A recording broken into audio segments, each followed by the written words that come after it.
Antes de mais, quero dar as boas-vindas a todas e a todos a estes nossos encontros de Quaresma.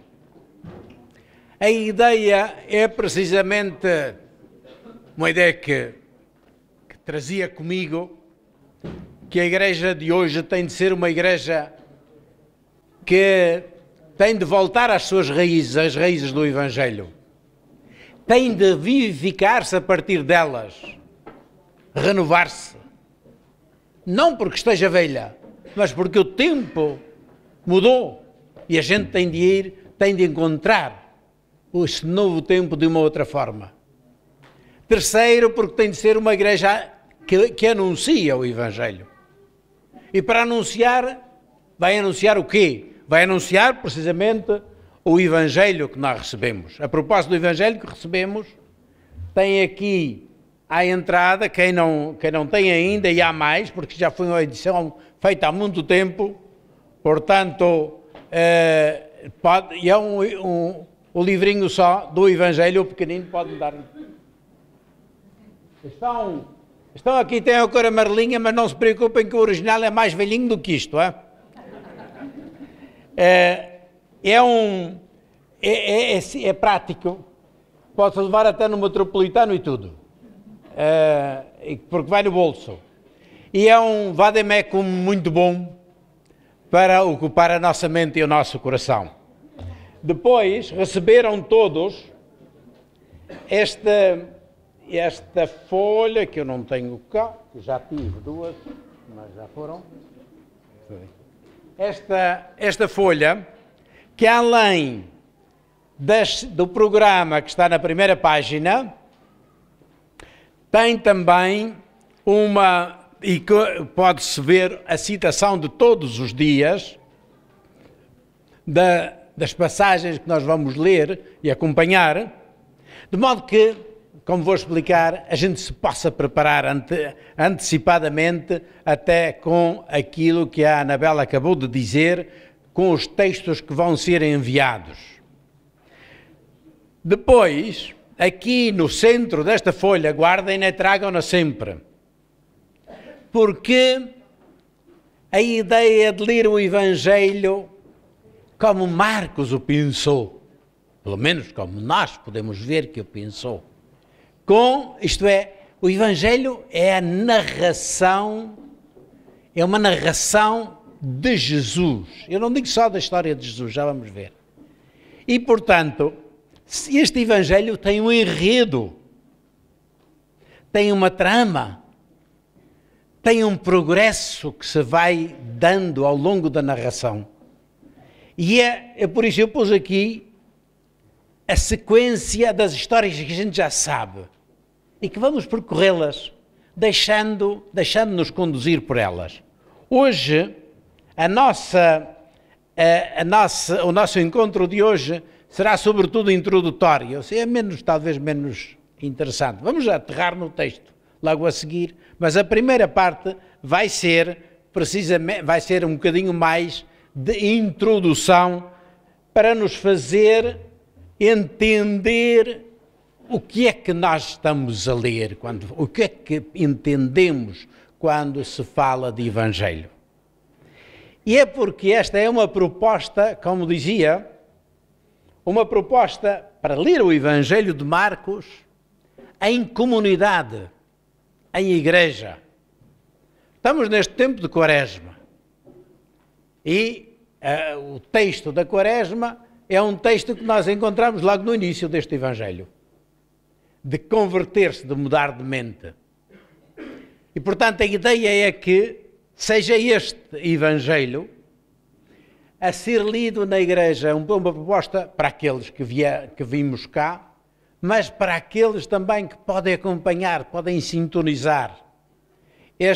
A ideia de nos darem o e-mail é precisamente depois para que algum resumo de tudo isto que está a ser feito, já vai sendo preparado, mais ou menos o resumo da explicação que eu vou dar aqui, o possam receber numa mailing list em casa. Se alguém não tem mesmo o acesso à internet, vai ter certamente aqui um irmão ou uma irmã capaz de imprimir as coisas e de fazer chegar. Se for necessário, também se arranja. Mas é preciso, quando mandem dizer por alguém, preciso de, porque não tenho. O que interessa é que a palavra chegue ao nosso coração. É para isso. Mas a palavra mesma é que é importante. As outras são explicações, mas são caminho para chegar lá à palavra. Este nosso encontro quer ser um encontro para chegar à palavra de Deus. É ler e escutar a palavra de Deus, que é, ouve-se bem lá atrás? É uma palavra que gera a igreja, sempre foi. Esta palavra, esta história que nós vamos ouvir, começou na comunidade cristã, mas antes disso, a palavra, o texto que nós temos, mas antes disso foi a palavra. O primeiro anunciador desta palavra foi Jesus, que reunia multidões, às vezes maior do que a nossa aqui hoje, e que foi chamando gente atrás dele, porque esta palavra gera sempre comunidade. Foi ele o primeiro. E dos discípulos que ele chamou, no fim acharam que isto era tão importante que foram comunicando a outros, primeiro oralmente, depois foram-se pondo por escrito, nas comunidades onde esta palavra ia sendo anunciada.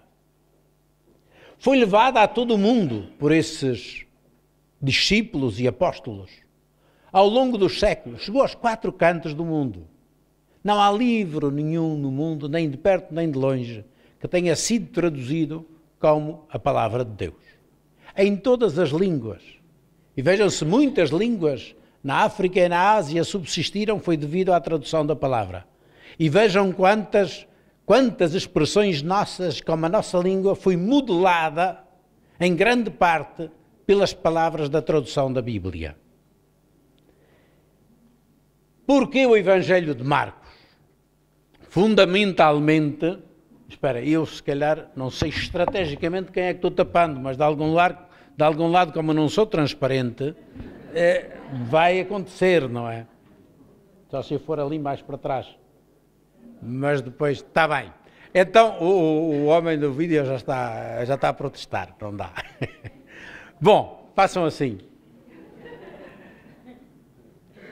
2 razões para escolher este Evangelho. Primeiro, porque nos domingos deste ano, nós já começámos a ouvir, agora na Quaresma é um programa especial, mas já começámos a ouvir leitura do Evangelho segundo São Marcos. Porque durante este ano, nós temos um ciclo de 3 anos nas leituras, e este ano é o Evangelista Marcos. E, portanto, estamos em sintonia e de querer entender melhor o Evangelho que é proclamado nas nossas comunidades, nas nossas paróquias, em cada domingo. Segundo, este foi o primeiro Evangelho a ser escrito. Primeiro dos 4 Evangelhos. É aquele que nos apresenta mais resumidamente a figura de Jesus, o projeto de Jesus. Vamos ter ocasião de dizer isso. E ele apresenta-nos, sobretudo, Jesus, como diz desde o início, Marcos diz, quer-vos falar de Jesus, o Filho, o Messias e o Filho de Deus. E esta é uma boa notícia. Vamos percorrê-lo buscando uma nova compreensão. Não porque até agora os outros não tenham entendido bem. É porque em cada época da história, este Evangelho tem de falar. E cada geração precisa também, de certo modo, voltar às origens. Porquê? Porque este Evangelho, para começar, não foi escrito em português, foi escrito em grego. Depois, foi escrito com uma mentalidade para gente concreta. E a gente precisa de ter esse quadro de referência para entender como ler, qual é o sentido das coisas que se dizem. Para que a nossa realidade de hoje seja convenientemente permeada pelo sentido e o espírito da palavra que lemos. Para isso é preciso três coisas. Primeiro, o contexto original em que nasceu o Evangelho. Havemos sempre de fazer referência a ele. Depois, ter em conta que isto não é a história cronística de Jesus, do telejornal da noite. Dizia Jesus, isto fiz aqui, hoje foi a agenda de Jesus daquele dia. Não é, não é. Este é um texto de catequese, que nós já vamos ver daqui a bocadinho. É uma catequese para a comunidade que já sabia, já tinha tido a notícia de Jesus oralmente e que recebeu estes textos. Portanto, isto não é simplesmente uma história, é uma catequese organizada como tal. Segundo, vamos ver, portanto, a origem, a comunidade onde nasceu, mas também, e sobretudo, lê-lo no Espírito. Porque esta é uma palavra portadora de Espírito. É como uma pauta de música que a gente tem à frente. Se for eu a tocá-la, vai ser uma chatice, não vai dar nada. Mas se um artista pega nesta pauta e a toca ou a canta, virou música outra vez. Acende de novo sentimentos. Incendeia a gente, porque está a ser de novo retomada para ser música. Esta palavra que nós temos aqui pode estar assim, nesta ou noutra forma, e está à espera de ser ressuscitada, na medida em que cada um a lê, a entende e se deixa transformar por ela.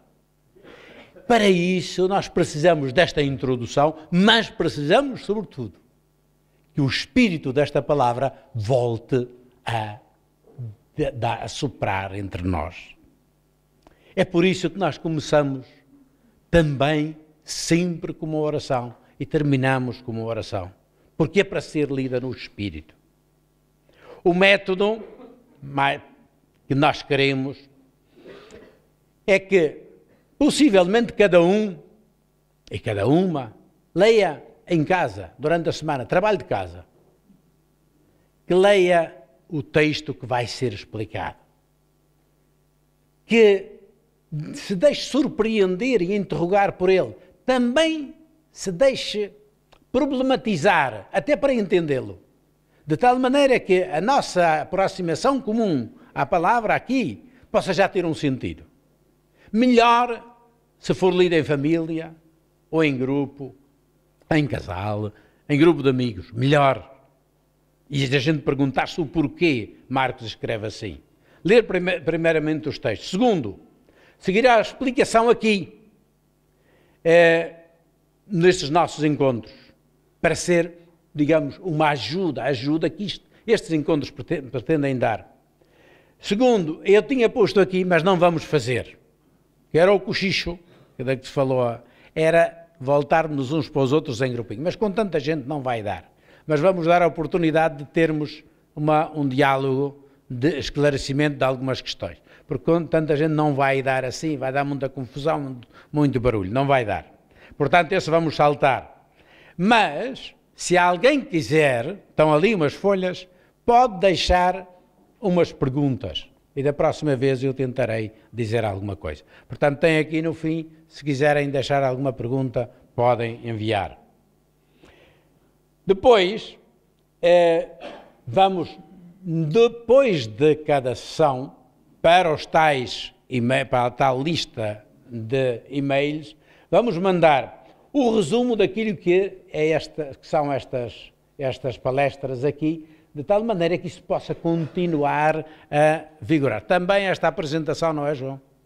Também este tipo de apresentação podem depois usar livremente, se quiserem, nas catequeses, nos grupos, na reflexão. Estes são os tópicos da apresentação. Então, eu provavelmente, para que a gente não fuja muito do horário, hoje vou deixar alguma parte desta introdução, mas vou nesta linha dizer duas coisas importantes. Primeiro, vamos ler um texto que não é de Marcos, é de Lucas.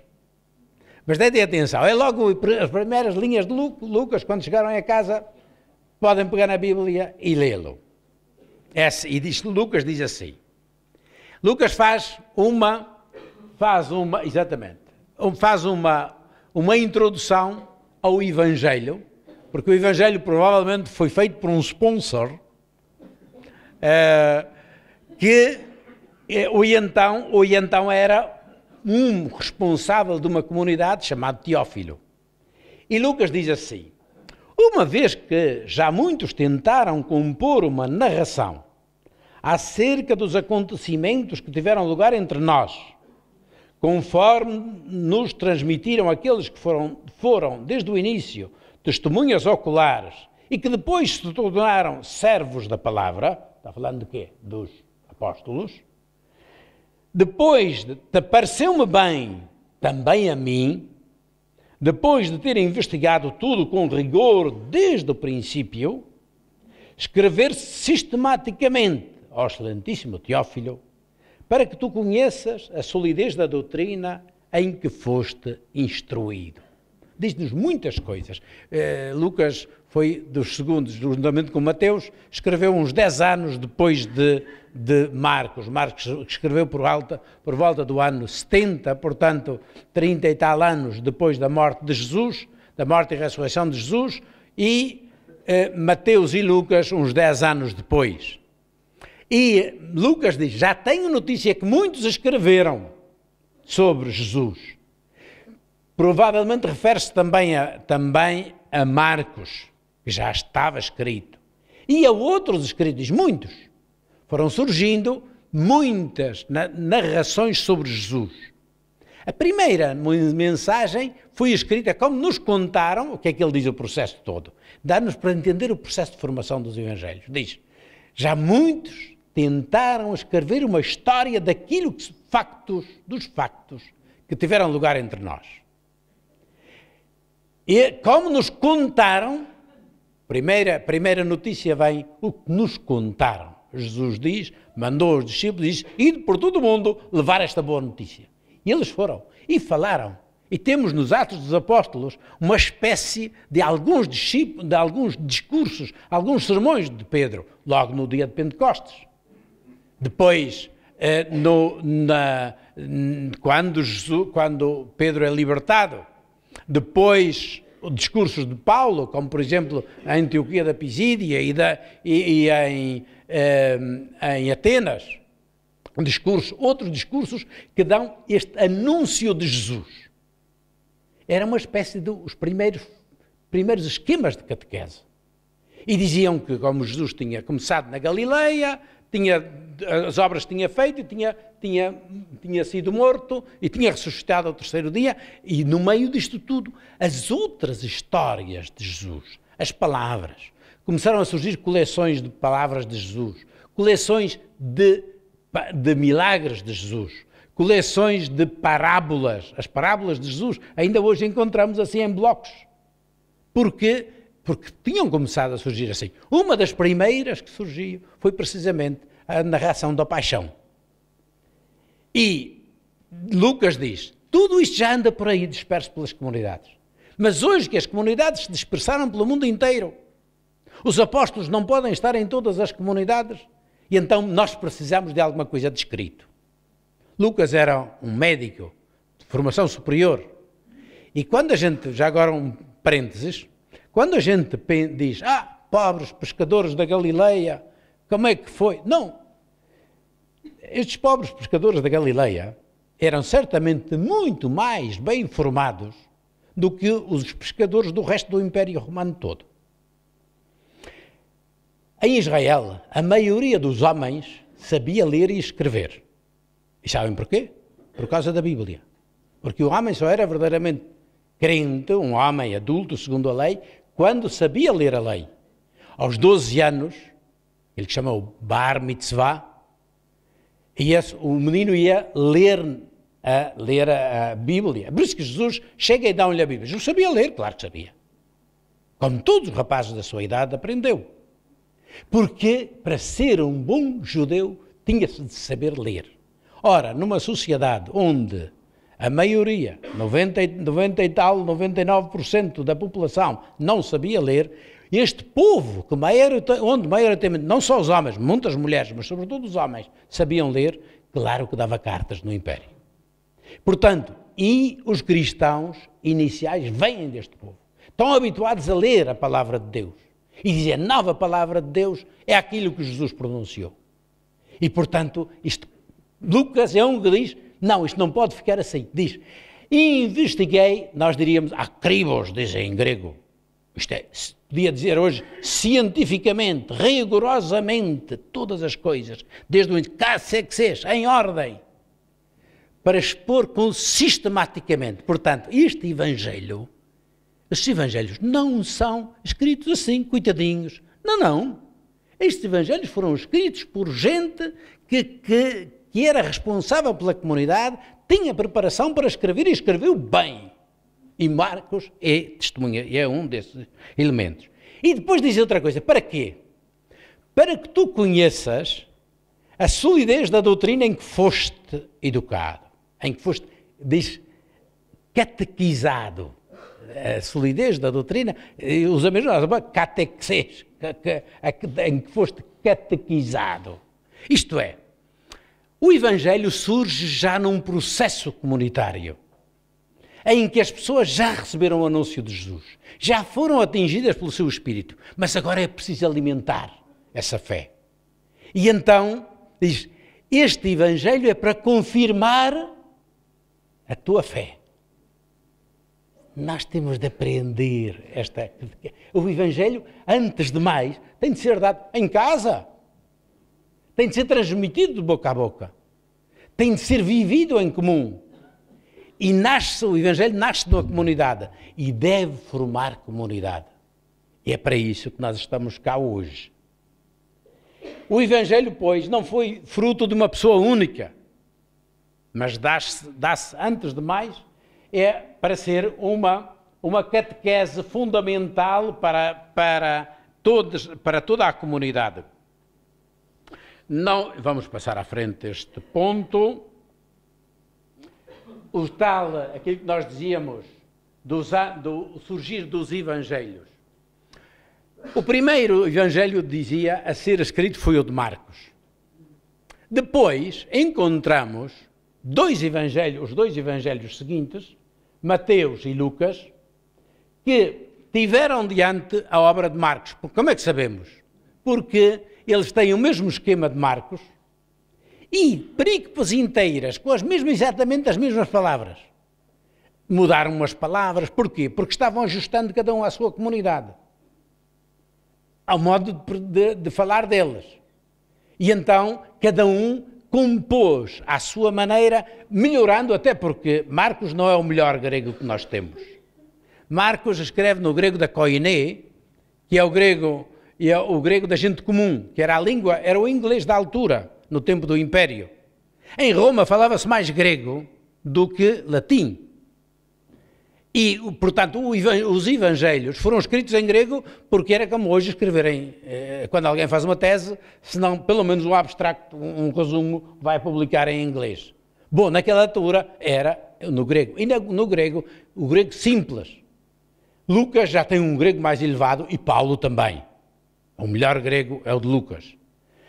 O outro, Mateus, está escrevendo particularmente para os judeus, os cristãos de origem judaica. E é por isso que tem constantemente citações bíblicas, etc.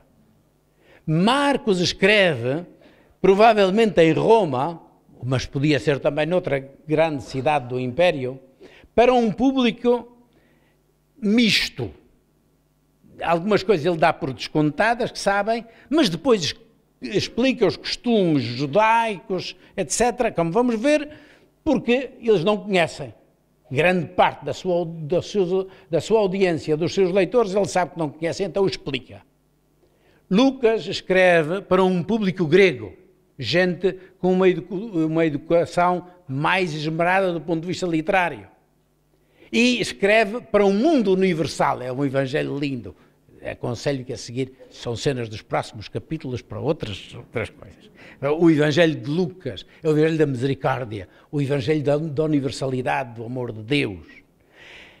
São João escreve já depois. São João escreve já por volta, no fim do século, alguns dizem já depois do ano 100, e escreve, já teve conhecimento destes evangelhos, que já circulam nas comunidades, e ele escreve uma reflexão acerca disto. Não é simplesmente a história de Jesus, o primeiro anúncio, o primeiro querigma, mas é uma reflexão para os cristãos já formados dos outros evangelhos e que dá um sentido muito... um evangelho lindo, mas também polémico, porque estamos na altura de separação do judaísmo e, portanto, polémico em relação entre a Igreja e o judaísmo. Marcos e a sua comunidade vamos deixar para a próxima vez, porque senão a gente nunca mais chega lá. E vamos só ao... Podem pegar na folhinha agora. Eu já terei a folhinha a alguém, mas vamos arranjar. Depois, no fim, havemos de perguntar quem falta e trazemos mais depois. Portanto, deste lado, no centro da página, têm o tal percurso narrativo. E isto tem a ver com o esquema que nós temos aqui do plano do Evangelho. Não vou dar muitas explicações, depois, se quiserem, podemos entrar mais nisso, mas senão a gente fica só em introduções hoje e não é esse o objetivo. Hoje, o que nós vamos fazer vai ser simplesmente esta primeira partezinha do prólogo. Mas o Evangelho, globalmente, nisso que tem aí, vejam, tem, primeiro, a introdução do próprio Marco, ou o prólogo, se quisermos. Depois podia-se organizar o Evangelho em 3 partes. Depois, quando chegarmos ao fim, se não estiverem contentes, podem propor outra ideia e vão encontrar muitos defensores na explicação do Evangelho.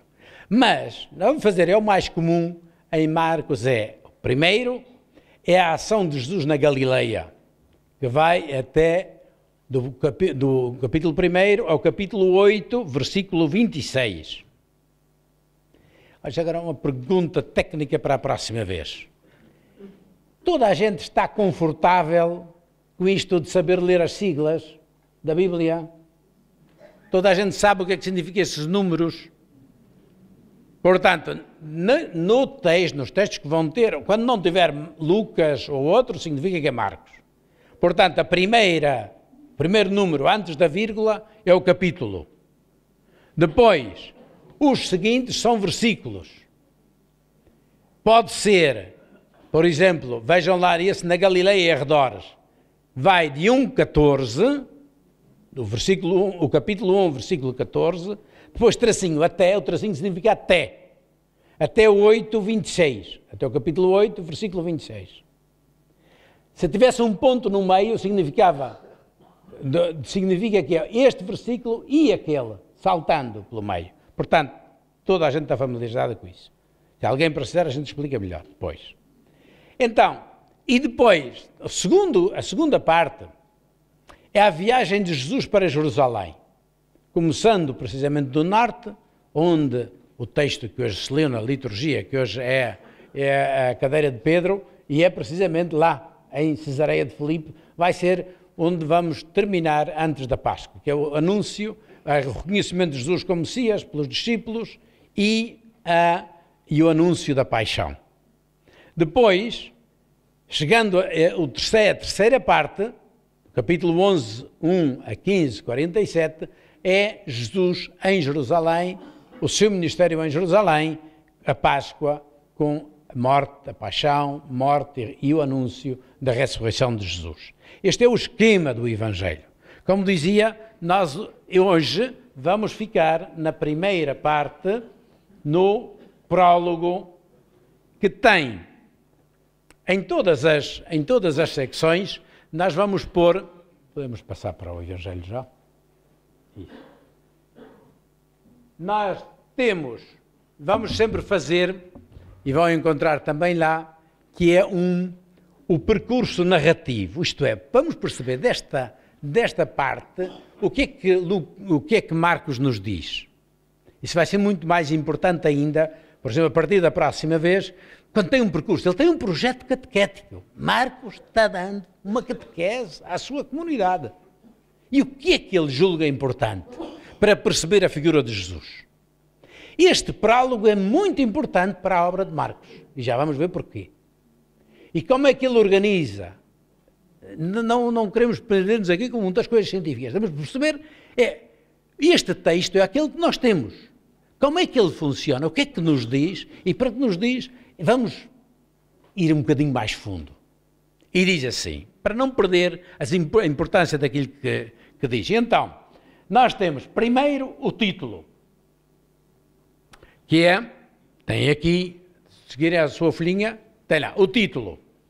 Depois, a pregação de João Batista, versículo 2 a 8.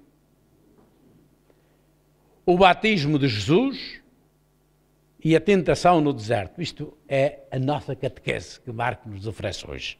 Por isso que eu abreviei o resto, para que a gente não perca muito tempo, para chegarmos aqui. Vamos seguir parte por parte. O percurso diz que, primeiro, o objetivo. Apresenta Jesus como Messias, o título e o objetivo do Evangelho. A primeira linha do Evangelho. Segundo, João Batista apresentado como testemunha fiel, mandado e acreditado por Deus para vir preparar o caminho de Jesus. E depois vai entrar em cena Jesus, o Filho muito amado de Deus, que a seguir é conduzido para o deserto. E logo depois vai aparecer, diz charneira, um texto de transição. Marcos gosta de fazer isto. Um texto que serve de conclusão a uma parte e abre a segunda.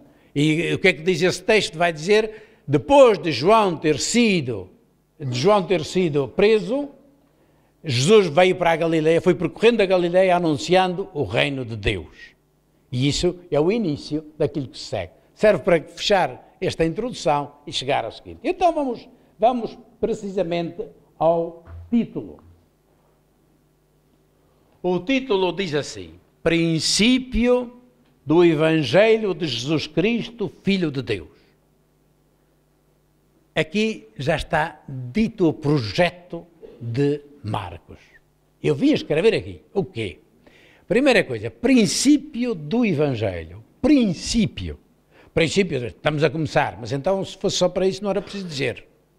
Bastava dizer Evangelho. Está aqui este princípio, vejam, conhecem outro livro que começa assim, da Bíblia, começa assim por princípio? O Gênesis. No princípio, quando Deus criou o céu e a terra era informe e vazia. Mais um. João, o Evangelho de João. No princípio era o Verbo, e o Verbo estava junto de Deus, e o Verbo era Deus.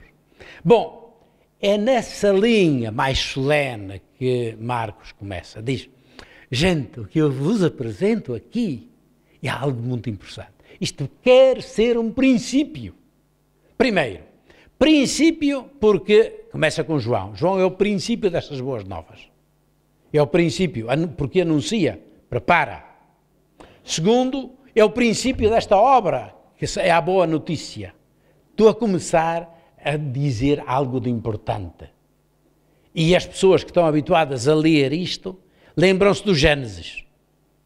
Precisamente porque são, aqui, mesmo os cristãos pagãos, que tinham vindo do paganismo, já tinham sido instruídos, muitos deles, pelo menos, nos passos mais importantes da Bíblia de Israel. E, portanto, sabem disto. No arquê, no princípio. Agora, Marcos diz, aqui há um novo princípio. Há uma humanidade nova, um mundo novo que está nascendo. Mas, princípio também significa, como nós, os princípios. Isto é, princípio no sentido moral, no sentido de fundamento. este é o fundamento, Jesus Cristo é o fundamento deste novo mundo. Depois, do Evangelho, para nós hoje, isto é uma palavra comum, o Evangelho, os Evangelhos, isto não é nenhum Evangelho, nós ouvimos todos de mim. Não era assim no tempo de Marcos. Esta palavra era muito, muito rara. Evangelho, angelion,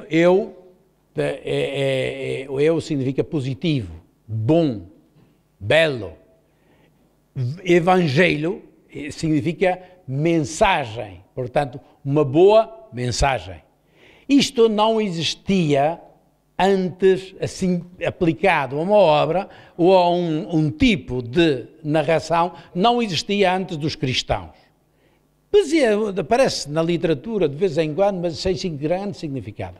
Marcos é o primeiro a assumir isto, que já Paulo tinha. Paulo escreveu antes de Marcos.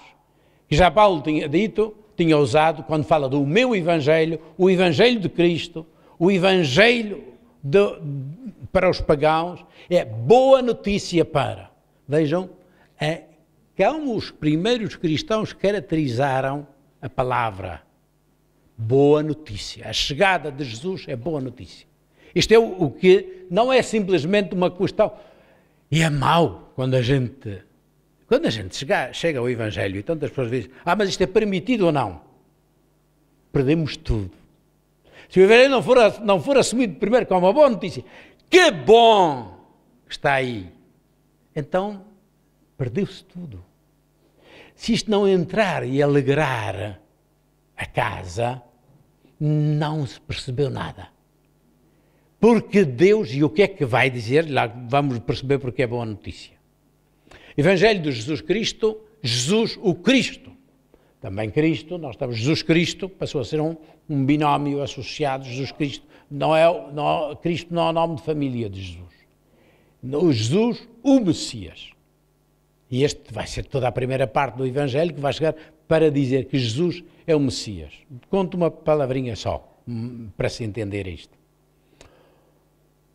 Eu fiz parte dos estudos de Bíblia em Jerusalém com professores judaicos.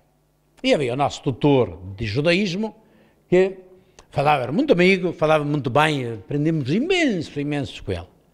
E um dia um colega fez-lhe esta observação. Ezri, a gente falava metade em hebraico, metade em inglês, e ele disse, Ezri, já reparei que tu nunca dizes de Jesus, nunca dizes Jesus Christ. E ele disse, meus amigos, somos amigos, mas isso eu nunca vou dizer. Para mim, ele não é Cristo, o Messias. E este era o grande problema com os judeus, com o judaísmo, é precisamente isto. E com toda a legitimidade, eu disse, não, ele não pode ser o Messias. Ainda há pouco tempo, o ano passado, aqui na Universidade Católica houve um colóquio judeu-cristão. E vieram alguns professores de Israel. E um foi muito clarinho. Eu disse assim, olha, tá bem, a gente fala de diálogo religioso, etc. Mas não é fácil nós judeus com vocês cristãos. Porque há uma coisa fundamental que é esta. Para mim, Jesus não é um Messias. Um Messias acabar daquele jeito não pode ser. Isso é uma contradição com o próprio conceito de judeu. Portanto, a maior parte dos judeus, ele diz, pronto, eu posso fazer toda uma coisa, e a gente não quer dizer que agora vamos voltar às guerras do passado. Mas vocês têm de entender que aqui há uma barreira que não se pode transpor. Dizer que Jesus é Messias, isto vai ser todo o problema do Evangelho. E o Evangelho de Marcos é para dizer isto. Jesus é o Messias, mas não é só. É o Filho de Deus.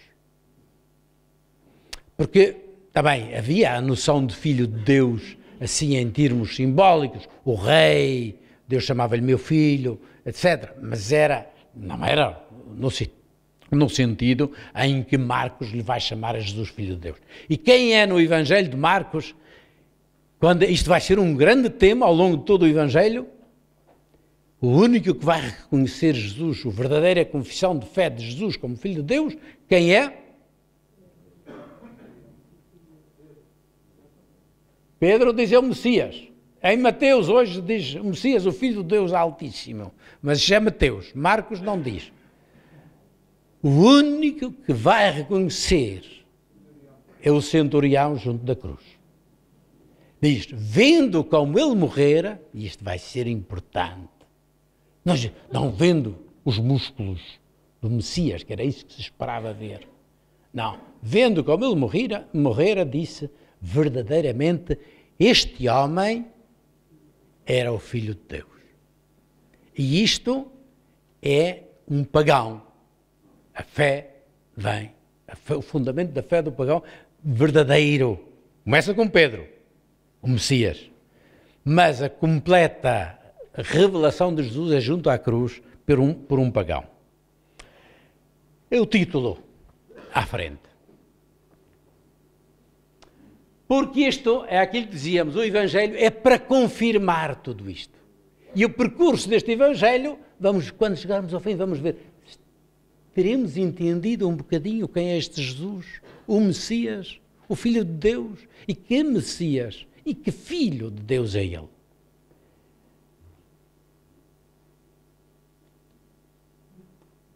Pregação de João Batista. É o anunciador, diz, Evangelho de Jesus, princípio do Evangelho de Jesus Cristo, de Jesus, o Cristo, Filho de Deus, conforme está escrito,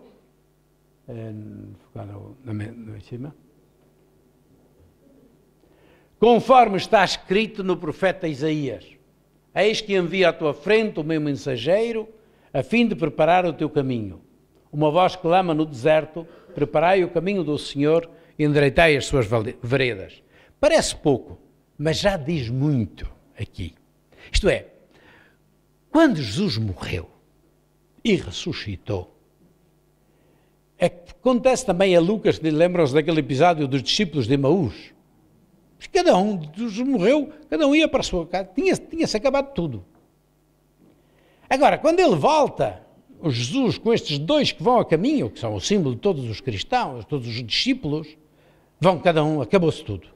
E tristes e desanimados. E Jesus diz, escuta, mas não é verdade que ele vos tinha dito que isso ia ser o destino dele? E diz, pois, abriu-lhes as Escrituras para entenderem tudo o que dizia acerca dele. Isto foi o primeiro raciocínio. Mas nós hoje damos por descontado tudo isso. O profeta Isaías já tinha dito. Mas quem foi que disse isso? Jesus tinha-lhes ensinado a ler as Escrituras. Mas agora, a partir da morte e da ressurreição de Jesus, é que eles começaram a entender. E então foram a ler as Escrituras de um jeito diferente, levados pelo Espírito de Jesus, como nós estamos a fazer hoje.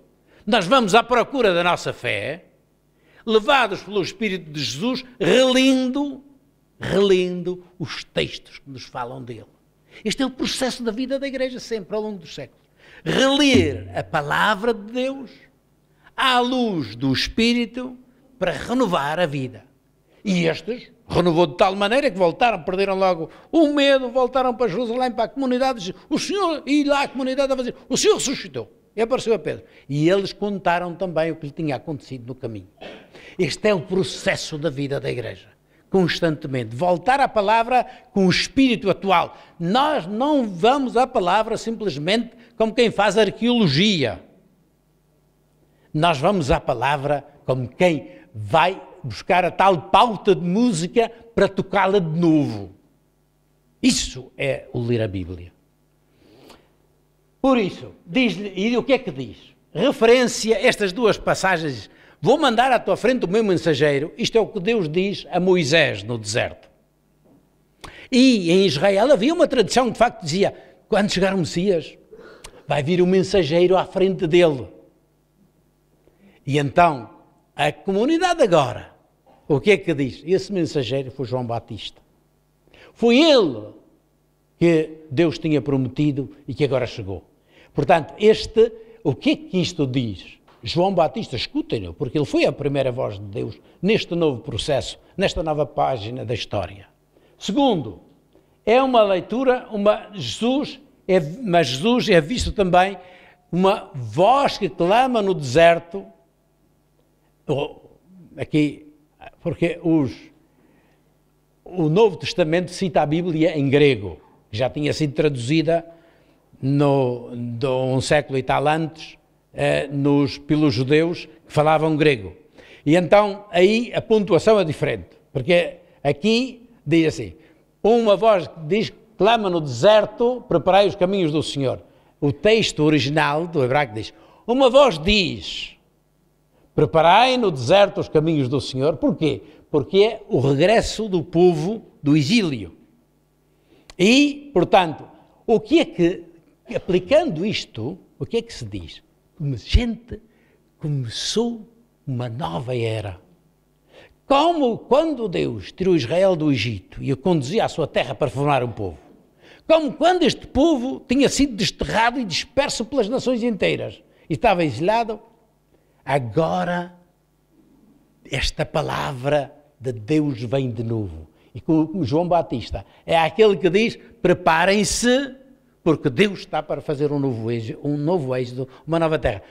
Nestas palavras iniciais está sempre cheio. E Jesus vai usar muito este tema do êxodo para dizer, eu sou o novo libertador. Eu sou o novo Moisés que traz uma nova lei. Não anula nada a lei do passado, até porque vem a realizar aquilo que ela tinha anunciado. Depois, à frente, apareceu João Batista, agora aparece realmente. Apareceu João Batista, brevemente. Apareceu João Batista no deserto, pregando um batismo de conversão para o perdão dos pecados. Apareceu João Batista no deserto. O deserto, antes de mais, é o tempo, vai aparecer 2 vezes aqui, também a seguir Jesus vai para o deserto, porque o deserto, antes de mais, é uma referência ao êxodo. É a passagem para a terra.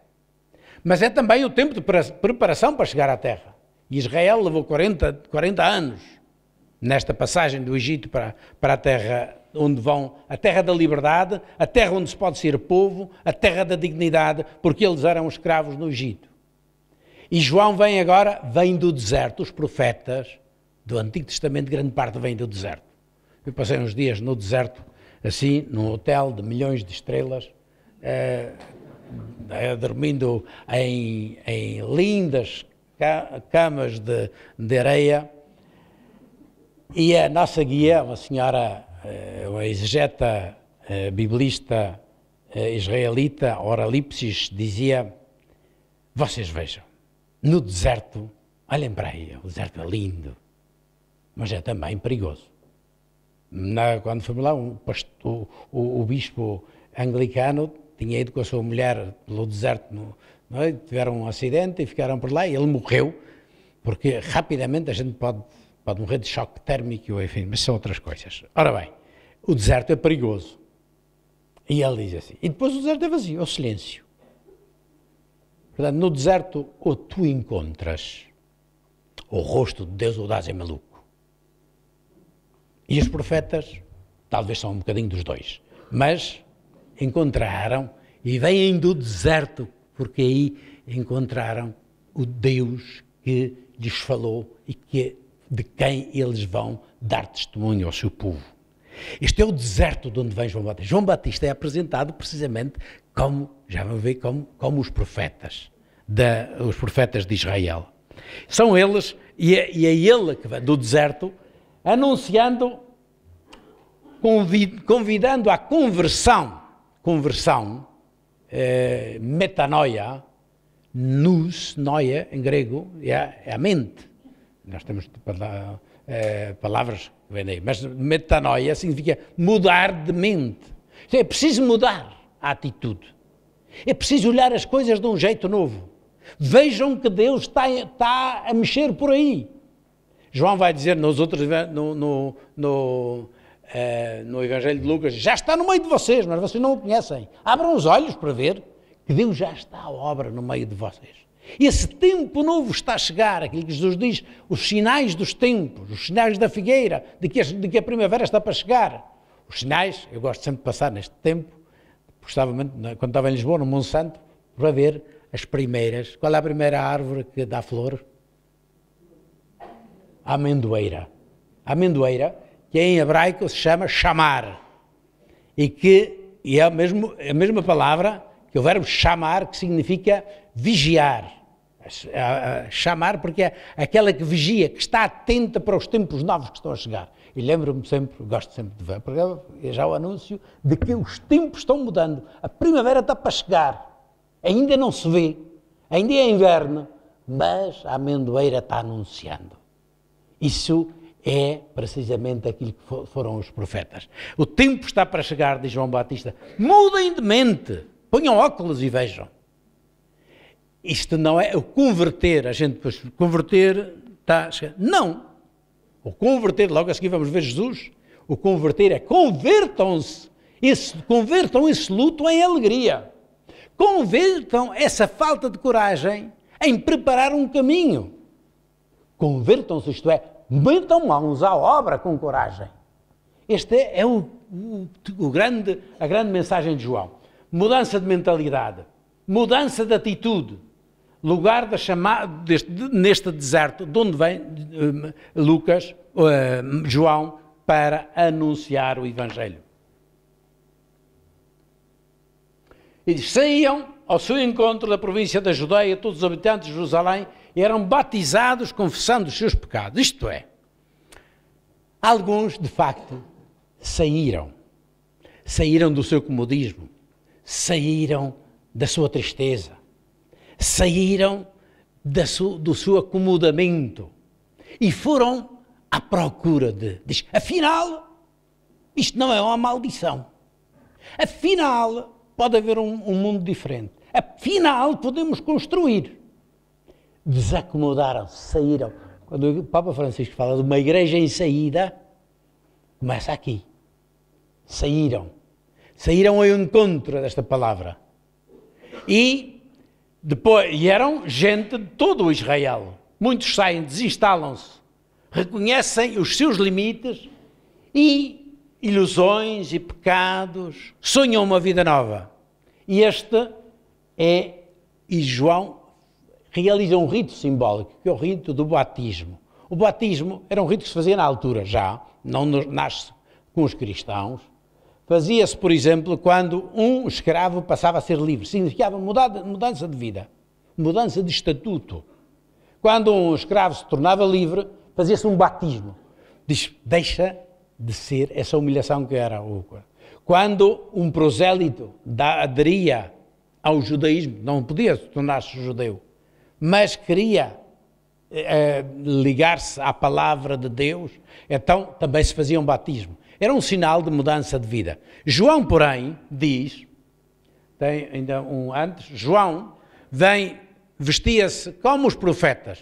Várias vezes fala dos profetas vestidos assim e vivendo deste jeito João Batista. O que é que caracteriza João? Na linha dos profetas, um homem despido de qualquer vaidade e interesse pessoal. É por isso que ele vai dizer, eu sou a voz. A vida dele é voz, isto é, a palavra. O jeito como ele veste. A palavra que diz, as atitudes que toma são voz de todos aqueles que o precederam, de todos os profetas e que agora se concentram na pessoa de João Batista. Ele é o mais que se pode dizer de um profeta é que ele é voz, palavra. De Jesus vai-se dizer mais ainda. Ele não é só voz, ele é a palavra, o verbo. É aquele que no seu ser se comporta de tal maneira que ele encarna a nova mensagem. Isso é o que João Batista começa a ser. E pregava dizendo, o que é que João diz? Depois de mim vai vir alguém, outro que é mais forte do que eu. Eu batizei-vos em água, mas ele há de batizar-vos no Espírito Santo. Agora, só uma palavra especial sobre isto, para passarmos à frente, já faltam duas coisas só a seguir. João diz assim, gente, não se iludam. Mesmo que isto, este chamar-vos à conversão, este chamar-vos à conversão, a mudar de mente e de atitude, mudar de atitude, o batismo, aderir a um projeto de Jesus é o máximo que eu posso fazer. Mas isto, na realidade, é muito pouco. Porque vocês continuam a ser mortais, continuam a ter problemas de saúde, continuam a ter problemas morais, continuam a ter problemas de confusão. Isto precisa de um concerto maior. Já não vai a concerto. Isto precisa de ser recriado. Eu batizo-vos com água. E essa água é muito bom, porque significa disponibilidade, abertura para entender aquilo que Deus dá. Mas Deus vai-vos dar mais do que isso, porque senão não resolvia nada. Mesmo que vocês fossem todos bem comportadinhos, melhorariam já muito este mundo. Mas nós precisamos de mais. Ele vai-vos batizar no Espírito Santo. E isso é o que vamos ver a seguir. Portanto, na frente. O batismo de Jesus. Aconteceu o quê? Aqui é solene.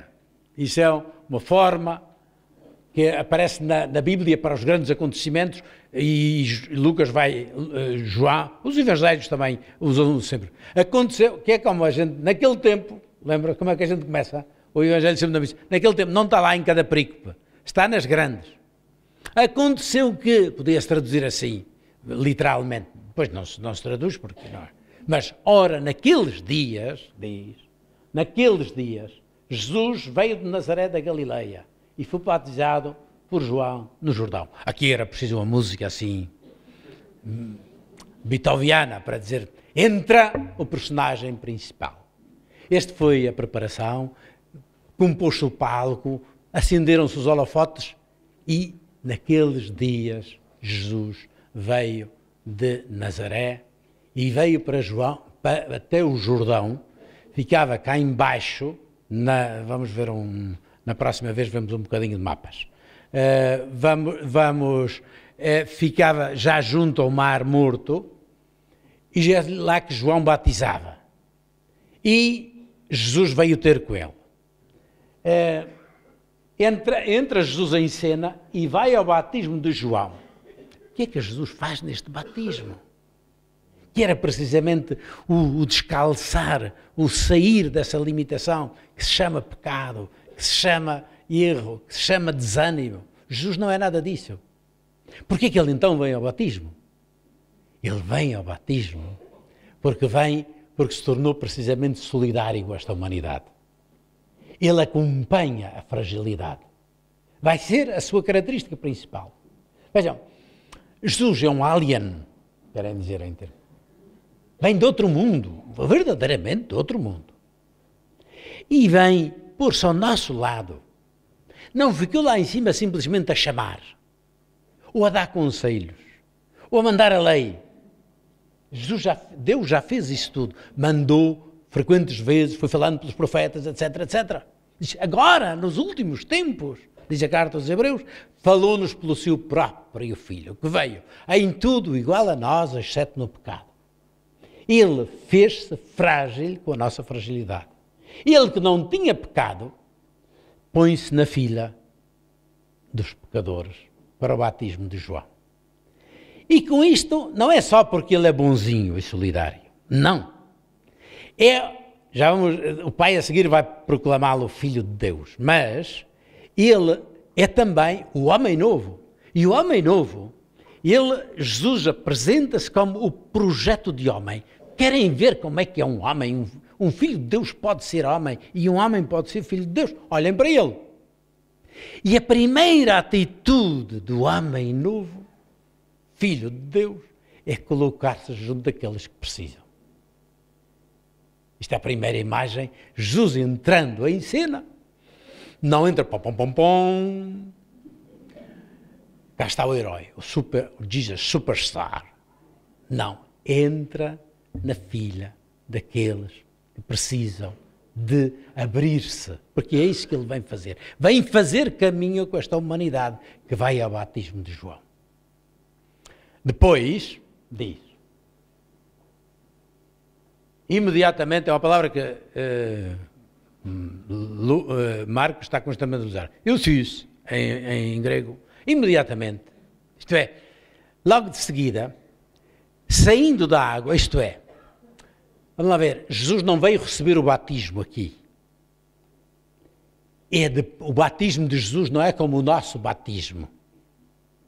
Jesus não precisava desse batismo, ele já era filho de Deus. Tanto que diz, saindo da água, ele saindo da água, manifestou-se a ele, não deixou os outros. O povo não sabe, isto é interessante, a perspectiva também da narração de Marcos, é aquilo que ele está dizendo à gente para seguir. Sabem aqueles filmes em que a gente já viu o assassínio logo no início e depois só está à procura de saber quando é que os outros vão descobrir. Outra coisa é aquele do, como é que ele se chama? O Poirot, não é aquele francês? E esse vai a gente está até o fim, sempre o Sherlock Holmes na sua procura. No fim é que a gente vai saber quem foi. Marcos, a nós, está a nos dar uma informação que os personagens da narração não sabem. E tem o cuidado de dizer que, não dizem os outros evangelistas, que ele, Jesus, viu os céus abrirem-se. Já São João diz, eu vi o Espírito descer sobre ele. Agora, aqui diz, Jesus viu, e o verbo que utiliza é um verbo, é o perfeito em grego, que significa uma ação que se faz e que continua. Fez-se, então, podia-se dizer, viu os céus ficarem rasgados. Isto é, a partir de agora, é isso que é importante, que esta manifestação do Espírito é para nós que lemos o Evangelho. Diz, quem é este que veio ao batismo de João? Diz, nessa altura, como dele aparece, precisamente como o homem justo, reto, novo, que se abre a Deus, diz, os céus rasgaram-se, não há mais distância entre Deus e o homem.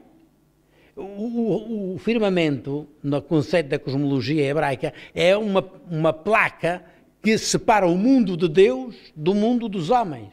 Esse céu rasgou-se. É aquilo que dizia o profeta. Se rasgasses o céu e descesses, se das nuvens descesse o justo. É isso que que Marcos diz. A partir de agora, Deus não é que deixou de falar do céu, mas vai falar na terra. Rasgaram-se essa distância, acabou essa distância entre Deus e o homem.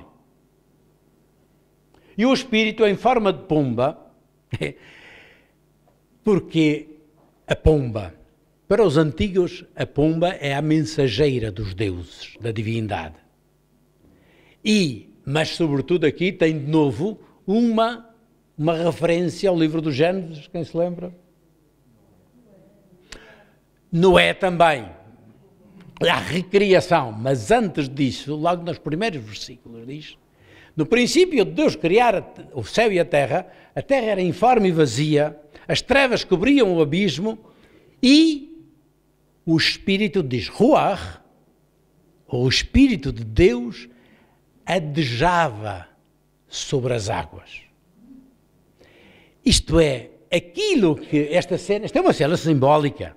Como diz, ele diz que foi só Jesus que viu, não foi filmada, não foi... Um dia posso explicar melhor qual é este modo de dizer dos Evangelhos. Isto é joga-se com os textos da Escritura para dizer o que está acontecendo hoje. Como é que se explica isto? Isto é a criação do homem novo, do mundo novo. Aquilo que acontece nas margens do Jordão. E, agora falta a conclusão, à frente, João. E do céu veio uma voz. tu és o meu filho muito amado, em ti encontro o meu agrado. Isto é uma citação dita por Isaías. Observo uma personagem misteriosa do Antigo Testamento, mas que no livro de Isaías, que é aquele que a gente lê na Sexta-feira Santa, que não tem beleza para atrair o olhar, mas é ele que quem Deus chama-se o Filho muito amado. Ora bem, agora o Pai do céu diz: tu és o meu Filho muito amado, isto é, em ti pus todo o meu agrado. Antes tinha dito a João Batista tinha dito: tu és a voz que eu envio diante do Messias. Agora diz: tu, mas não és simplesmente o Messias, tu és o meu Filho. E o Filho amado, sim, é o Filho estimado, amado, o afeto do Pai, etc. Mas, antes de mais, quando se fala do Filho, é aquele que tem os genes do Pai, que se parece com o Pai e tem a autoridade e a herança do Pai. Portanto, é o plenipotenciário de. É por isso que os israelitas não sabem dizer Ben-Ur, Ben-Zachai, filho de alguém. Eu sou a autoridade do Pai. Isto significa que agora, portanto, que este Senhor que vem apresentado, é apresentado como, agora, o título fundamental é este: ele vem em nome de Deus, vem criar uma humanidade nova em um mundo novo mas falta uma cena, para terminarmos. Jesus no deserto. É uma cena de, agora, diz, o Espírito levou Jesus para o deserto. Portanto, estamos aqui e o deserto já vimos o que é o caminho do povo para a terra prometida, é criar esta humanidade nova. E Jesus vai para o deserto, mas o deserto é a tal coisa, é o lugar onde se encontra Deus ou se enlouquece. E Jesus foi ao encontro do Pai. Mas o deserto é também o lugar onde o povo foi tentado, foi posto à prova. E não sei sempre muito bem. Jesus vai para o deserto para discernir o seu caminho, vai encontrar o Pai. Ele vem em nome do Pai e a sua expressão humana de ser filho de Deus é o filho que escuta o Pai, para fazer a vontade do Pai. É isso que ele vai dizer: quem fizer a vontade do meu Pai, esse é que é. Portanto, vem fazer a vontade do Pai e vai sempre conferenciar com o Pai. Este tema do deserto vai voltar ao longo da vida de Jesus. O deserto, no fundo, é a antecipação daquilo que vai ser o percurso de Jesus na Terra. É esse deserto onde ele vai ser confrontado constantemente com o poder do mal, porque não deixa de ser o Filho do Homem. Os outros evangelistas desenvolveram aquilo que Marcos já aqui diz e deram, digamos, parafrasearam tudo isto, essas tentações. E quais são as tentações? É só para a gente entender um bocadinho melhor. Que Marcos só diz que foi tentado por Satanás, e era servido pelos anjos. Isto é, ele é o Filho de Deus, mas é também o Filho do Homem. Filho do Homem quer dizer ser humano. Ainda hoje se diz Ben Adam, Filho do Homem, em hebraico significa, é como nós dizemos, esta cidade tem 100.000 almas. Esse é Ben Adam. É uma cidade de 100.000, Bnei Adam. É também dizer um ser humano. Portanto, Jesus é um ser humano, é um homem. Um ser humano verdadeiro. Mas é também Filho de Deus. E como ser humano, ele é tentado. E não pode ser de outro jeito. Porque Jesus não veio aqui fazer de conta que era fraco. Ele era fraco. Tanto que lhe fizeram o que fizeram. Ele tinha angústias. Ele sentia as pulsões daquilo que a gente considera bem da ilusão. Quais são as 3 tentações? Primeiro, a corrupção, o dinheiro. Faz com que estas pedras se tornem em pão. Tens poder. Então usa para ti. Então como é que é isso? Segundo, ao alto do templo, deita-te daqui abaixo, porque, claro, Deus vai mandar os seus anjos, não vai deixar que o filhinho se esmorra a cabeça no chão, não pode ser. E ora, vendo isto, vai ser o Jesus Superstar. Isso é a grande tentação. A tentação de todos. Queremos ser por um mundo de joelhos.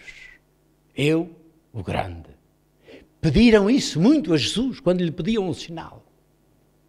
O cúmulo das tentações. Levou a um monte muito alto, onde se via todos os reinos da terra. Tudo isto te darei se tu me adorares. Tentação do poder. E até pode ser, não, então o reino dos bons. Ontem vem do retiro dos bispos e vimos ontem também se pode fazer retiro com filme. Era O Silêncio, do Scorsese, sobre não sei se já viram. E a grande tentação é, a grande tentação ou não, é todo o problema de saber, para salvar estes cristãos que estão a ser torturados, e o padre, o missionário, o Rodrigues, vai calcar a cruz.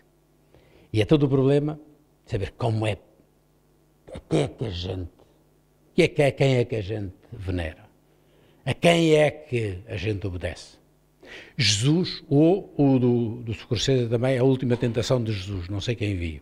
Jesus no alto da cruz, isto Marcos, cita Marcos, precisamente, desce da cruz e acreditaremos. Por que um milagrezinho para eles acreditarem? Estão sempre a pedir um sinal de força. Jesus tem de discernir qual é com o Pai, qual é o tipo de Messias que ele vai ser. Qual é o tipo de Filho de Deus que eles esperam.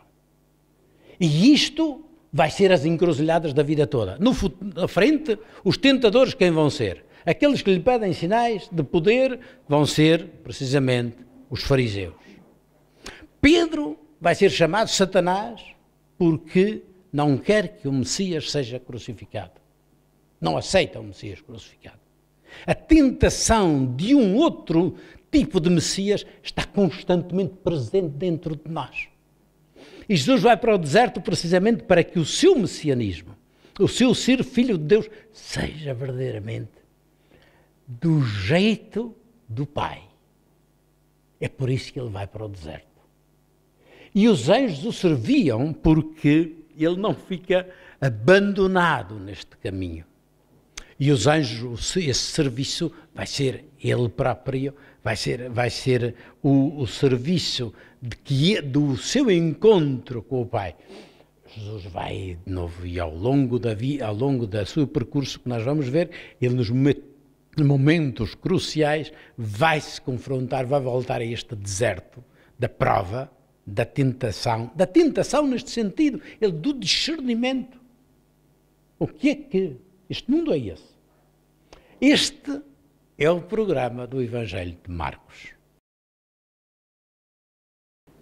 Para todos, cada um de vocês, de nós todos, das nossas famílias, que esta palavra que hoje começamos a percorrer seja um itinerário também para essa nossa Páscoa que queremos viver, da Páscoa e da efusão do Espírito, que vamos até o Pentecostes. Que o Senhor nos conduza e desejo a todos uma boa noite e que também abençoe a nossa viagem de regresso a casa e que nos dê a alegria, o gosto de viver de novo essa música do mundo novo, da boa nova que Ele nos deixa através de Marcos. O Senhor esteja convosco. Abençoe-vos, ilumine-vos e conduza-vos sempre o Deus Todo-Poderoso e cheio de misericórdia, o Pai, o Filho e o Espírito Santo.